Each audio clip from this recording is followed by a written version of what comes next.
শান্তি আলোচনায় রাজি রাশিয়া ইউক্রেন জানালেন ট্রাম্প। পুতিন জেলেনস্কি বৈঠক আয়োজনে কাজ শুরুর ঘোষণা, কিয়েভকে নিরাপত্তা সহায়তার আশ্বাস। যুদ্ধ বন্ধে রাশিয়ার উপর চাপ সৃষ্টির আহ্বান জার্মানির। ঐতিহাসিক অগ্রগতি দাবি নেটো মহাসচিবের। স্থায়ী শান্তি প্রতিষ্ঠায় আলোচনার বিকল্প নেই, মন্তব্য ম্যাকরন। গাজায় কাতার ও মিশরের 60 দিনের যুদ্ধবিরতি প্রস্তাবে রাজি হামাস। আক্রমণের মাত্রা বাড়ালো ইসরায়েলি বাহিনী, একদিনে নিহত আরও 26 জন ফিলিস্তিনি। 6000-এর বেশি বিদেশি শিক্ষার্থীর ভিসা বাতিল করল যুক্তরাষ্ট্র। আইন ভাঙা, সময়সীমা পার হওয়া ও সন্ত্রাসবাদে জড়ানোর অভিযোগে ব্যবস্থা, দাবি ট্রাম্প প্রশাসনের। এবং ট্রাম্পের শুল্ক যুদ্ধের সুযোগ লুফে নিচ্ছে চীন। নয়াদিল্লি সফরে চীনা পররাষ্ট্রমন্ত্রী। সম্পর্ক জোরদার, সীমান্ত বিরোধ ও বাণিজ্য ঘাটতি নিয়ে আলোচনা।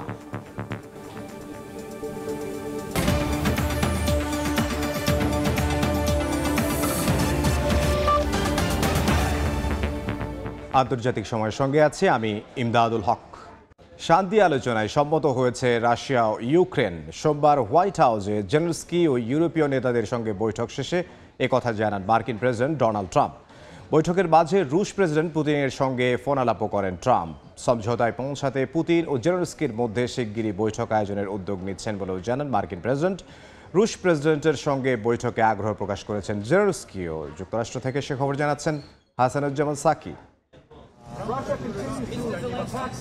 6 মাস পর হোয়াইট হাউসে আবারও ইউক্রেন প্রেসিডেন্ট ভলোদিমির জেলেনস্কি। তবে আগের মতো এবার উত্তপ্ত বাক্য বিনিময় হয়নি। আলোচনা হয়েছে আন্তরিক ও সৌহার্দ্যপূর্ণ পরিবেশে। স্থানীয় সময় সোমবার দুপুরে ওভাল অফিসে মার্কিন প্রেসিডেন্ট ডোনাল্ড ট্রাম্পের সঙ্গে বৈঠকে বসেন জেলেনস্কি। এ সময় ভাইস প্রেসিডেন্ট জেডি ভ্যান্স, পররাষ্ট্রমন্ত্রী মার্কো রুবিও এবং বিশেষ দূত স্টিভ উইটকফ সহ শীর্ষ পর্যায়ের কর্মকর্তারা উপস্থিত ছিলেন। বৈঠকে যুদ্ধবিরতিকে নিছক একটি ধারণা উল্লেখ করে ট্রাম্প বলেন তিনি স্থায়ী শান্তি চাইছেন। যুদ্ধ পরবর্তী সময়ে ইউক্রেনের নিরাপত্তা নিশ্চিতে মার্কিন সেনাদের প্রত্যাহার করা হবে না বলেও জানান ট্রাম্প। জেলেনস্কির উদ্দেশ্যে তিনি বলেন ইউক্রেনকে সব ধরনের সহায়তা দেবে যুক্তরাষ্ট্র, তবে ন্যাটোর সদস্যভুক্ত হওয়া যাবে না বলেও জানান। ট্রাম্পের সঙ্গে অনেকটা তাল মিলিয়ে জেলেনস্কি বলেন ওয়াশিংটন মস্কোর সঙ্গে ত্রিপক্ষীয় বৈঠকে বসতে প্রস্তুত কিয়েভ। যুদ্ধবন্ধে যুক্তরাষ্ট্রের ভূমিকাকে স্বাগত জানান তিনি। ট্রাম্প জেলেনস্কি বৈঠকের পর হোয়াইট হাউসে দ্বিতীয় ধাপে আলোচনা শুরু হয় ইউরোপীয় নেতাদের সাথে। সম্মিলিত এই শান্তি আলোচনার মাঝপথে রুশ প্রেসিডেন্ট ভ্লাদিমির পুতিনকে ফোন করেন ট্রাম্প। ইউরোপীয় দেশগুলোর প্রধানরাও পুতিনের সঙ্গে এ সময় কথা বলেন বলে জানা গেছে। পরে সামাজিক যোগাযোগ মাধ্যমে ট্রাম্প জানান রাশিয়া ও ইউক্রেনের মধ্যে যুদ্ধবন্ধের আলোচনায় বসতে সম্মত হয়েছেন পুতিন জেলেনস্কি। খুব শিগগিরই তাদের মধ্যে একটি বৈঠক আয়োজনের প্রস্তুতি শুরু করছেন বলেও জানান তিনি। এদিকে জেলেনস্কির সঙ্গে বৈঠক ইস্যুতে ট্রাম্প পুতিনের দীর্ঘ 40 মিনিট টেলিফোনে কথা হয়েছে বলে জানিয়েছে ক্রেমলিন। এর আগে সম্মিলিত বৈঠকে ব্রিটেনের প্রধানমন্ত্রী কিয়ার স্টারমার, ইতালির প্রধানমন্ত্রী জর্জিয়া মেলোনি, ফ্রান্সের প্রেসিডেন্ট ইমানুয়েল মাখো, ফিনল্যান্ডের প্রেসিডেন্ট আলেকজান্ডার স্ট্যাব, জার্মানির চ্যান্সেলর ফ্রিড মার্জ এবং ইউরোপীয় কমিশনের president Ursula von der Leyen ও ন্যাটো মহাসচিব মার্ক রুটে প্রত্যেকেই যুদ্ধবন্ধে দ্রুত একটি কার্যকর চুক্তি করার উপর গুরুত্ব আরোপ করেন। গেল শুক্রবার যুক্তরাষ্ট্রের আলাস্কায় শান্তি আলোচনার প্রথম ধাপে রুশ প্রেসিডেন্ট ভ্লাদিমির পুতিনের সাথে বৈঠক করেন ডোনাল্ড ট্রাম্প। এরপর সোমবার দ্বিতীয় ধাপে ইউক্রেন প্রেসিডেন্ট ও ইউরোপীয় বিভিন্ন দেশের নেতাদের সাথে হোয়াইট হাউসে এই বৈঠক হলো। এখন ট্রাম্পের মধ্যস্থতায় পুতিন জেলেনস্কি ঐতিহাসিক বৈঠকটি কোথায়, কখন এবং কিভাবে হয় তাই দেখার অপেক্ষা। হাসানুজ্জামান সাকি, সময় সংবাদ, যুক্তরাষ্ট্র। ট্রাম্প জেলেনস্কির এবারের বৈঠকের দ্বিতীয় ধাপে উপস্থিত ছিলেন শীর্ষ ইউরোপীয় নেতারাও। আলোচনায় উঠে এসেছে যুদ্ধবিরতি, নিরাপত্তা নিশ্চয়তা ও স্থায়ী শান্তির প্রস্তাব। নেতাদের কেউ একে দেখছেন ঐতিহাসিক অগ্রগতি হিসেবে, কেউ বা পুতিনকে আলোচনার টেবিলে আনায় ধন্যবাদ জানিয়েছেন ট্রাম্পকে, আবার কেউ বলছেন রাশিয়ার উপর চাপ প্রয়োগ ছাড়া স্থায়ী শান্তি প্রতিষ্ঠা সম্ভব নয়। সোমবার ওভাল অফিসে ট্রাম্প জেলেন্সকি বৈঠকের পর দ্বিতীয় ধাপে ইউরোপের শীর্ষ নেতাদের সঙ্গে বৈঠক অনুষ্ঠিত হয়। বৈঠকের ফাঁকেই রুশ প্রেসিডেন্ট ভ্লাদিমির পুতিনকেও ফোন করেন ট্রাম্প।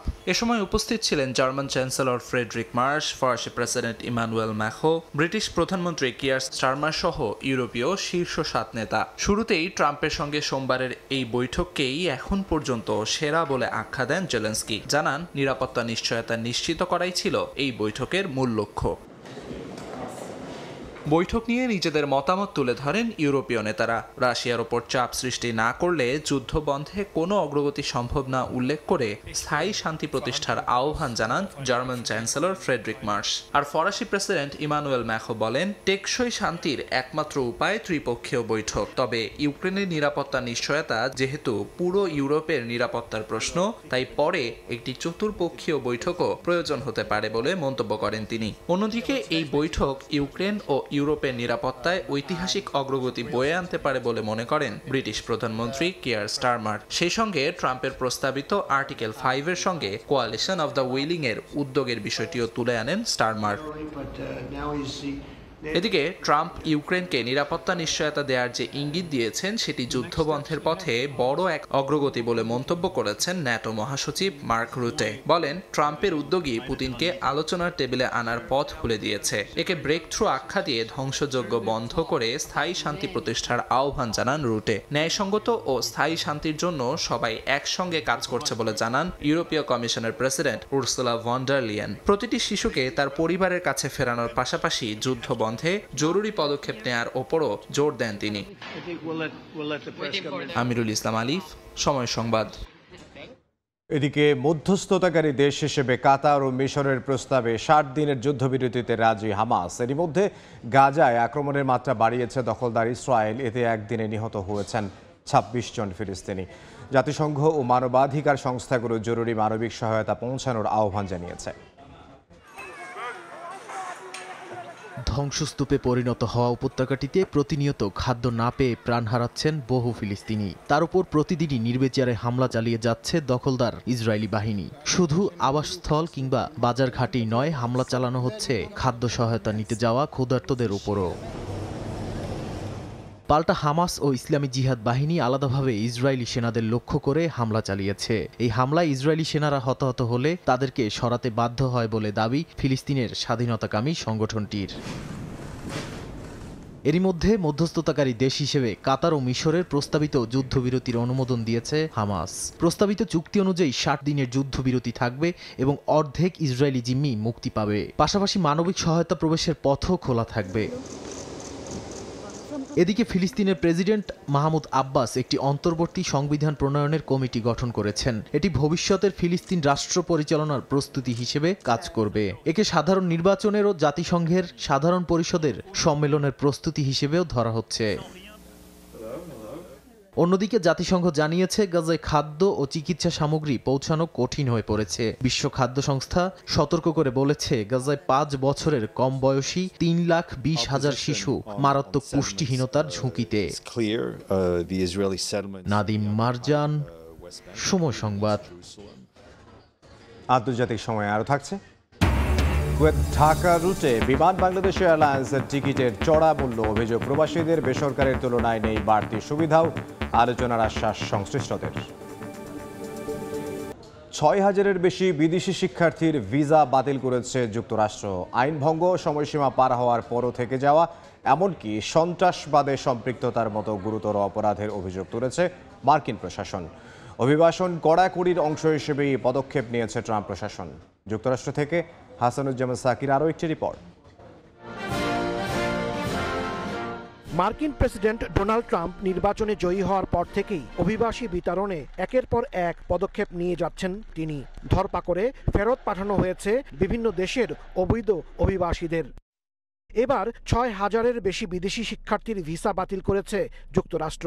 এদের মধ্যে 4,000-এর বেশি শিক্ষার্থীর বিরুদ্ধে মার্কিন প্রশাসন তুলেছে গুরুতর অভিযোগ। আইন ভঙ্গ, সময়সীমা পার হওয়ার পরেও থেকে যাওয়া, এমনকি সন্ত্রাসবাদে সম্পৃক্ততার কথাও জানায় মার্কিন প্রশাসন। গাজায় চলমান আগ্রাসনের বিরুদ্ধে যুক্তরাষ্ট্রের বিভিন্ন বিশ্ববিদ্যালয়ে বিক্ষোভে অংশ নেয়া শিক্ষার্থীদের বিরুদ্ধে নেওয়া হয়েছে নানা পদক্ষেপ। সবচেয়ে বিতর্কিত অভিযোগ এসেছে তাদের প্রতি। INA 3B আইনের আওতায় প্রায় 200 থেকে 300 ভিসা এ কারণে বাতিল করা হয়েছে। এর আগে চলতি বছর আন্তর্জাতিক শিক্ষার্থীদের ভিসা অ্যাপয়েন্টমেন্ট সাময়িক বন্ধ রাখা হয়েছিল। পরে চালু হলেও সামাজিক যোগাযোগ মাধ্যমের অ্যাকাউন্ট প্রকাশ বাধ্যতামূলক করা হয়। মার্কিন কর্মকর্তারা এখন খুঁজে দেখছেন কে মার্কিন সংস্কৃতি বা রাষ্ট্র ব্যবস্থার প্রতি বৈরী মনোভাব প্রকাশ করছে। পররাষ্ট্রমন্ত্রী মার্কো রুবিও জানিয়েছেন, জানুয়ারি থেকে এখন পর্যন্ত হাজার হাজার ভিসা বাতিল হয়েছে এবং এর প্রক্রিয়া চলমান রয়েছে। তবে ডেমোক্রেটরা এটিকে বিচার প্রক্রিয়ার উপর আঘাত হিসেবে বর্ণনা করছে। যুক্তরাষ্ট্রে এখনো 2 শতাধিক দেশের 11 লাখের বেশি বিদেশি শিক্ষার্থী পড়াশোনা করছেন। হাসানুজ্জামান সাকি, সময় সংবাদ, নিউ ইয়র্ক। ট্রাম্পের শুল্ক যুদ্ধ যখন বৈশ্বিক অর্থনীতিতে অনিশ্চয়তা বাড়াচ্ছে, তখন চীন কৌশল বদলে ভারতের দিকে হাত বাড়াচ্ছে। সীমান্ত বিরোধ, বাণিজ্য ঘাটতি ও ভূ রাজনৈতিক প্রতিদ্বন্দ্বিতা সত্ত্বেও নয়াদিল্লি সফরে গিয়ে সম্পর্ক পুনর্গঠনের ইঙ্গিত দিলেন চীনা পররাষ্ট্রমন্ত্রী। ওয়াশিংটনের চাপ সামাল দিতে বেইজিং ও দিল্লি দুপক্ষই এখন পারস্পরিক সহযোগিতার সম্ভাবনা খুঁজছে। ট্রাম্পের শুল্ক যুদ্ধের ছায়ায় যখন বৈশ্বিক অর্থনীতি অনিশ্চয়তায়, তখন কৌশল বদলে দিল্লির দিকে হাত বাড়াচ্ছে বেইজিং। সীমান্ত বিরোধ, বাণিজ্য ঘাটতি আর ভূ রাজনৈতিক প্রতিদ্বন্দ্বিতা থাকা সত্ত্বেও সোমবার নয়াদিল্লি সফরে যান চীনা পররাষ্ট্রমন্ত্রী ওয়াং ই। ভারতের পররাষ্ট্রমন্ত্রী এস জয়শঙ্করের সঙ্গে বৈঠকে চীনা পররাষ্ট্রমন্ত্রী বলেন, বেইজিং নয়াদিল্লি একে অপরের প্রতিদ্বন্দ্বী নয়, বরং অংশীদার হিসেবে দেখা উচিত। দুই দেশের মধ্যে সৌহার্দ্যপূর্ণ সম্পর্ক ও পারস্পরিক সুবিধার ভিত্তিতে সহযোগিতা জোরদারের প্রতিশ্রুতি ব্যক্ত করেন দুই নেতা। জয়শঙ্করের পাশাপাশি ভারতের জাতীয় নিরাপত্তা উপদেষ্টা অজিত দোভালের সঙ্গে বৈঠক করেন চীনা পররাষ্ট্রমন্ত্রী। ভারতের পর পাকিস্তান যাবেন তিনি। দীর্ঘদিনের সীমান্ত বিরোধ চীন ভারত সম্পর্কের মূল অন্তরায়। লাদাখ ও অরুণাচল প্রদেশে প্রকৃত নিয়ন্ত্রণ রেখা নিয়ে সংঘর্ষে বহুবার উত্তেজনা দেখা দিয়েছে। 2020 সালের গালওয়ান উপত্যকার সংঘর্ষ দুই দেশের বিশ্বাস ঘাটতিকে আরও গভীর করে। একই সঙ্গে ভারতীয় বাজারে চীনা পণ্যের প্রভাব ও নয়াদিল্লির আমদানি ভিত্তিক ঘাটতি অর্থনৈতিক সম্পর্ককেও জটিল করে তুলেছে। ভূ রাজনৈতিক পর্যায়ে দুই দেশের প্রতিদ্বন্দ্বিতা স্পষ্ট। ভারত, যুক্তরাষ্ট্র, জাপান ও অস্ট্রেলিয়াকে নিয়ে গড়া কোয়াড জোটে সক্রিয় থাকায় বেইজিং সন্দেহপ্রবণ। আবার চীনের বেল্ট অ্যান্ড রোড উদ্যোগে ভারত যোগ না দেয়ায় আঞ্চলিক সংযোগ প্রকল্পেও বিভক্তি তৈরি হয়েছে। দক্ষিণ এশিয়ায় প্রভাব বিস্তারে পাকিস্তানের সঙ্গে বেইজিংয়ের ঘনিষ্ঠতা দিল্লির জন্য দীর্ঘদিনের নিরাপত্তা দুশ্চিন্তা।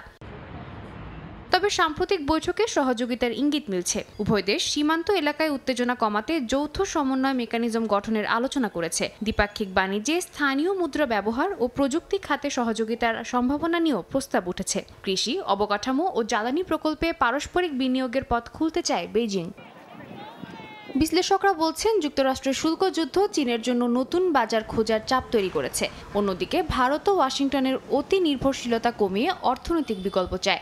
এই প্রেক্ষাপটে সম্পর্ক জোরদার উভয় দেশের জন্যই কৌশলগত সুবিধা বয়ে আনতে পারে। যদিও সীমান্ত বিরোধ ও পারস্পরিক অবিশ্বাস দূর না হলে সম্পর্ক টেকসই অগ্রগতির পথে হাঁটতে পারবে না। সাদিয়া তাসনিম, সময় সংবাদ। স্টিলটেক মানে গুণগত মানের নিশ্চয়তা। It's all about stainless style. আন্তর্জাতিক সময় আরও থাকছে। আকস্মিক বন্যায় তলিয়ে গেছে মুম্বাই সহ ভারতের বিভিন্ন অঞ্চল। পাহাড়ি ঢলে বিপর্যস্ত পাকিস্তানের খায়বার পাখতুনখোয়া, ইনার মঙ্গোলিয়ায় প্রাণহানি বেড়ে 10। ব্রিটিশ রাজনীতিতে কনজারভেটিভ লেবার পুরনো খেলার ভেতর নতুন কৌতূহল জাগিয়েছেন জেরেমি করবিন। লেবারের সাবেক প্রধান এবার নামহীন এক নতুন দলের উদ্যোগ নিয়ে আলোড়ন তুলেছেন। এই দল ঘিরেই একদিকে জনতার প্রত্যাশা, অন্যদিকে ক্ষমতাসীনদের অস্বস্তি। তবে রাজনীতির এই নাটকের শেষ দৃশ্য লিখবে কেবল ব্রিটিশ জনগণ। লন্ডন থেকে বিস্তারিত শোয়েব কবিরের রিপোর্টে। দলের নাম এখনো ঠিক না হলেও আলোচনার কেন্দ্রে জেরেমি করবিন। গেল নির্বাচনে স্বতন্ত্র এমপি হওয়ার পর এবার তার নজর নতুন দল গঠনে। এই রাজনৈতিক পদক্ষেপ ঘিরেই জেগেছে তুমুল আগ্রহ, নাড়া দিয়েছে লেবারের ভোট ব্যাংকে। এই দল হবে গণতান্ত্রিক ও অন্তর্ভুক্তিমূলক। ক্যাম্পেইন কার্যক্রম আর উদ্দেশ্যে ভরপুর। শরতের প্রথম সম্মেলনে শান্তি, ন্যায়, সমতা ও আবাসন সংকট নিয়ে নীতির কাঠামো নির্ধারণ হবে। শেষে নাম ঠিক করা হবে, আর নাম যাই হোক না কেন এটি হবে আপনাদেরই দল। করবিন জানান, চলতি বছরের শেষ নাগাদ হবে দলীয় প্রথম সম্মেলন। সেখানে সদস্যরা নির্ধারণ করবেন নতুন দলের দিক নির্দেশনা ও লক্ষ্য। চূড়ান্ত হবে নামও। বিশ্লেষকরা বলছেন, এ দলের উত্থান সরাসরি ভাঙন ধরাতে পারে লেবারের ভোট ব্যাংকে, যা প্রধানমন্ত্রী কিয়ার স্টারমারের জন্য বড় ধরনের অশনি সংকেত। জেরেমি করবিন যেহেতু মুভটা নিয়েছে, সে আরেকটা পার্টি, লেবার পার্টির পুরাটা আইডিওলজি নিয়ে, সোশ্যালিস্ট ধ্যান ধারণার আইডিওলজি নিয়ে সে একটা চ্যালেঞ্জ ছড়ে দিয়েছে এবং তার পার্টির মেম্বারশিপ 400,000-এর উপরে চলে গেছে। পুরা ইউরোপে কিন্তু বামপন্থী এবং ন্যাশনালিস্ট গ্রুপগুলো খুব শক্তিশালী অবস্থান নিচ্ছে দিন দিন, এবং জেরেমি করবিনের মতো লিডার আসলে আমি মনে করি সমাজকে স্টেবিলাইজ করতে পারবে এই দেশে। মাত্র এক সপ্তাহে 6 লক্ষাধিক মানুষ যুক্ত হয়েছেন করবিনের এই উদ্যোগে। প্রতিদিনই বাড়ছে এই সংখ্যা। সমর্থন দিয়েছেন তরুণ এমপি যারা সুলতানাও। প্রবাসী বাংলাদেশি নেতারাও মত দিয়েছেন করবিনের নতুন এই রাজনৈতিক পরীক্ষার সাফল্য নিয়ে। ব্রিটেনের রাজনীতির ইতিহাস বলছে নতুন রাজনৈতিক দল গঠন কোনো সহজ বিষয় নয়। তারপরেও অনেকে চেষ্টা করেছে, ব্যর্থ হয়েছে। তবে জেরেমি করবিনের এই নতুন উদ্যোগ ব্রিটিশ রাজনীতির মাঠে কতটা প্রভাব ফেলবে সেটি নির্ভর করছে বর্তমান প্রধানমন্ত্রীর সফলতা ও ব্যর্থতার সমীকরণের উপর। শোয়েব কবির, সময় সংবাদ, লন্ডন। কুয়েত ঢাকা রুটে বিমান বাংলাদেশ এয়ারলাইন্সের টিকিটের চড়া মূল্য নিয়ে অভিযোগ তুলেছেন প্রবাসীরা। তাদের দাবি, বেসরকারি এয়ারলাইন্সের তুলনায় বিমান বাংলাদেশ এয়ারলাইন্স বেশ উচ্চ মূল্যে টিকিট বিক্রি করে। এমনকি কোনো ধরনের মূল্য ছাড় বা বাড়তি সুবিধাও মেলে না এই সরকারি এয়ারলাইন্সে। কুয়েত থেকে মহিন সুমনের রিপোর্টে বিস্তারিত। কুয়েতে বাংলাদেশি প্রবাসীদের সংখ্যা নেহাইতেই কম নয়। দেশে যাওয়ার জন্য যাদের যাতায়াতের একমাত্র মাধ্যম বিমান।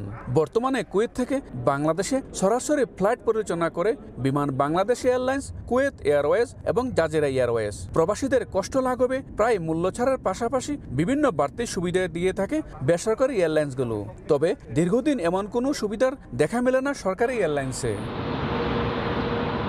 কুয়েতে বিভিন্ন ট্রাভেল এজেন্সির বাংলাদেশি কর্মকর্তারা বলেন, তারা তাদের পছন্দের তালিকায় বাংলাদেশের রাষ্ট্রীয় প্রতিষ্ঠান হিসেবে বাংলাদেশ বিমানকে রাখেন। অনেকের অভিযোগ, অন্য এয়ারলাইন্সের চেয়ে বিমান বাংলাদেশের টিকিটের মূল্য তুলনামূলক বেশি। তাছাড়া বেসরকারি এয়ারলাইন্সগুলো মূল্য ছাড় সহ বিশেষ সুবিধা দিয়ে থাকে। তাদের সাথে পাল্লা দিয়ে টিকে থাকতে বিমান কর্তৃপক্ষকে কুয়েতের বাজার পর্যালোচনা করে বিমানের টিকিটের মূল্য নির্ধারণ করার অনুরোধ করেন। আমাদের বাংলাদেশি ভাইয়েরা সবাই পছন্দ করে বিমানে যেতে, কিন্তু বিমানের প্রাইসের কারণে আজকাল আমরা টিকিটিং করতে পারতেছি না। তো আমি ম্যানেজমেন্টকে রিকোয়েস্ট করব যে আপনারা এই বিষয়ে একটু যাচাই বাছাই করে প্রাইসটা ম্যাচ করেন, যাতে আমরা বিমানকে সবসময় প্রমোট করে যেতে পারি। এ বিষয়ে জানতে চাইলে কুয়েতে বিমান বাংলাদেশের কান্ট্রি ম্যানেজার AK-M ফরহাদ জানান, তিনি এরই মধ্যে বিষয়টি নিয়ে ঊর্ধ্বতন কর্তৃপক্ষের সঙ্গে আলোচনা করেছেন। তারা কুয়েতের এজেন্সিগুলোর সঙ্গে বৈঠক করেছেন। কুয়েতের public authority for civil information তথ্য অনুযায়ী বর্তমানে দেশটিতে 3 লাখেরও বেশি প্রবাসী বাংলাদেশি বসবাস করেন। মঈন সুমন, সময় সংবাদ, কুয়েত। ভারী বৃষ্টিতে সৃষ্ট বন্যায় ডুবে গেছে মুম্বাই, উত্তরপ্রদেশ সহ ভারতের বিভিন্ন অঞ্চল। হাঁটু সমান পানিতে বিপাকে বাসিন্দারা। পাকিস্তানে পাহাড়ি ঢলে বিপর্যস্ত খাইবার পাখতুনখোয়া প্রদেশ। চলতি মৌসুমে বন্যায় প্রাণ হারিয়েছেন 650 জনের বেশি। অন্যদিকে চীনের ইনার মঙ্গোলিয়ায় আকস্মিক পাহাড়ি ঢলে মৃতের সংখ্যা বেড়ে দাঁড়িয়েছে 10 জনে। নিখোঁজ রয়েছেন 2 জন।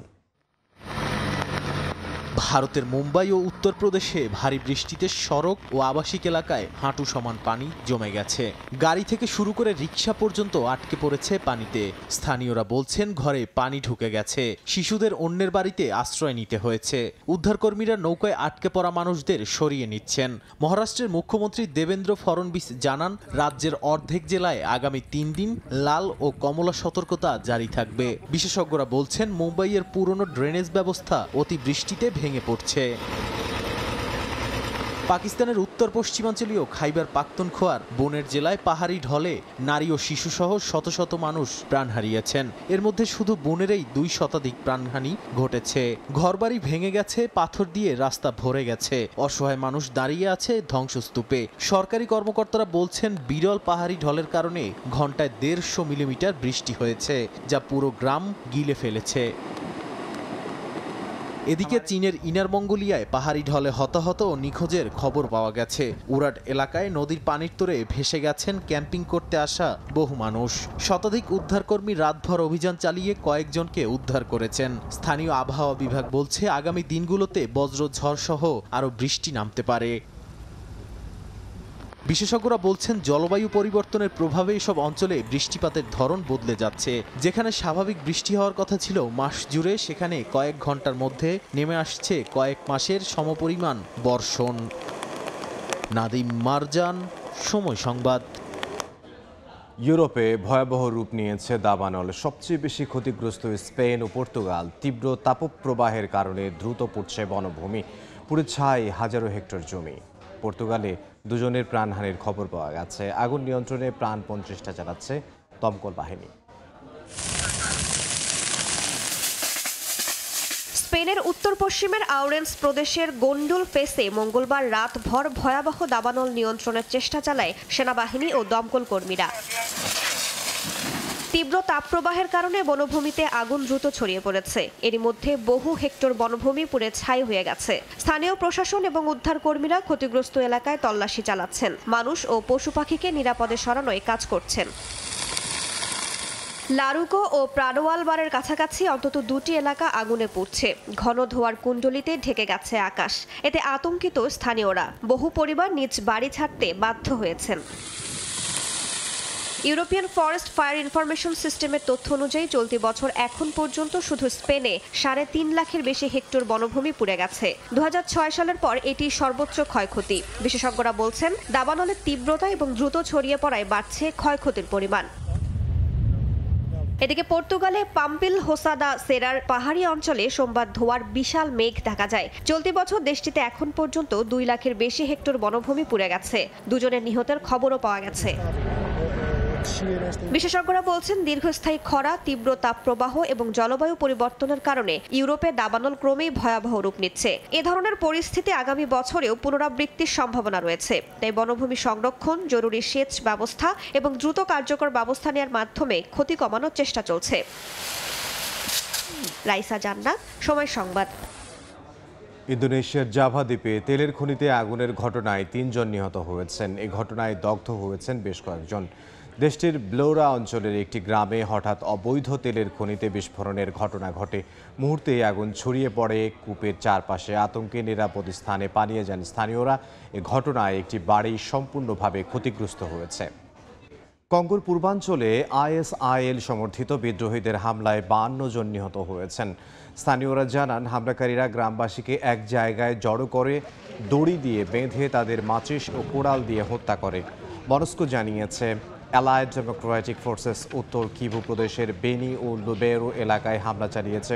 এ ঘটনায় নিহতের সংখ্যা আরও বাড়ার আশঙ্কা করা হচ্ছে। হামলায় অজস্র মানুষকে অপহরণ, লুটপাট, ঘর ও যানবাহন পুড়িয়ে দেওয়া হয়। আন্তর্জাতিক সময়ের শীর্ষ সংবাদগুলো জানিয়ে দিচ্ছে আরও একবার।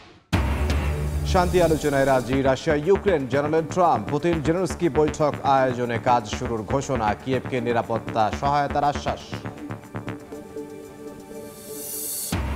যুদ্ধ বন্ধে রাশিয়ার উপর চাপ সৃষ্টির আহ্বান জার্মানির। ঐতিহাসিক অগ্রগতি দাবি নেটো মহাসচিবের। স্থায়ী শান্তি প্রতিষ্ঠায় আলোচনার বিকল্প নেই মন্তব্য মাখোঁর। এবং গাজায় কাতার ও মিশরের 60 দিনের যুদ্ধবিরতি প্রস্তাবে রাজি হামাস। আক্রমণের মাত্রা বাড়ালো ইসরায়েলি বাহিনী। একদিনে নিহত আরও 26 জন ফিলিস্তিনি। এই ছিল আন্তর্জাতিক সময়। সঙ্গে থাকুন সময়ের।